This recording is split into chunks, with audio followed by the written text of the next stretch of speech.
Say what? Washington rocks number 2 Kansas, 74-65. Matty Thybulle hit 5 3-pointers and scored 19 points. Jalen Noel added 15 and Washington led most of the way in upsetting second-ranked Kansas 74-65 on Wednesday night. Noah Dickerson added 13 points and 14 rebounds for the Huskies 7-2 who knocked the Jayhawks 7-1 from the ranks of the unbeaten with their first victory over them since December 1974. Lagerald Vick had a career-high 28 points for Kansas, doing almost all his damage in the middle of the Huskies' 2-2-3 zone. But he didn't get a whole lot of help as the Jayhawks went 5 for 20 from the three-point arc, low-lifted by lousy performances from sharpshooters Devon Graham and SBI Mike Hyatt. Graham, coming off back-to-back 35-point outbursts, was held to 3 points on 1 for 8 shooting, while Mike Hyatt was 3 for 12 from the field and scored 8 points before fouling out. The Jayhawks should have been prepared for Washington coach Mike Hopkins' zone defense, considering he spent 22 years on Jim Boeheim's staff at Syracuse and Kansas had recently beaten the Orange.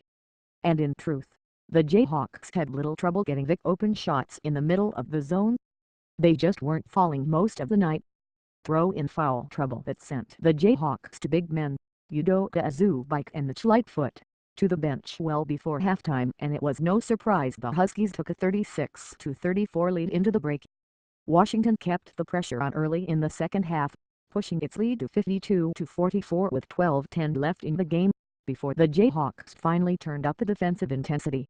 Vick got going again inside and Azubuike's slam of an alley-oop pass trimmed their deficit to 53-52 with 9.5 minutes to go. The Huskies calmed back down after the timeout, though, stretching their lead again. Thybulle got loose for a transition dunk, Dickerson added a slam of his own, and Hayner Wright's three-pointer from the wing made it 69-56, their biggest lead to that point. Even when the Jayhawks caught a break, like a technical foul on David Crisp in the closing minutes, they couldn't capitalize. Graham missed both free throws with a chance to cut into a 73-59 deficit, and Mike Hyatt proceeded to miss the three-point attempt as the Huskies put the game away. Washington sure didn't look like the team that struggled to put away Seattle, California, Davis and Omaha in recent weeks. The Huskies were clearly amped up to play the first of back-to-back games against premier programs with Gonzaga on deck next. Kansas might want to reconsider games at Sprint Center.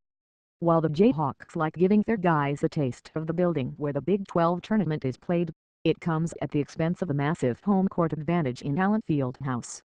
Plus, they were bounced by TCU in the tournament quarterfinals last year, then lost to Oregon in the Elite Eight of the NCAA tournament a couple weeks later.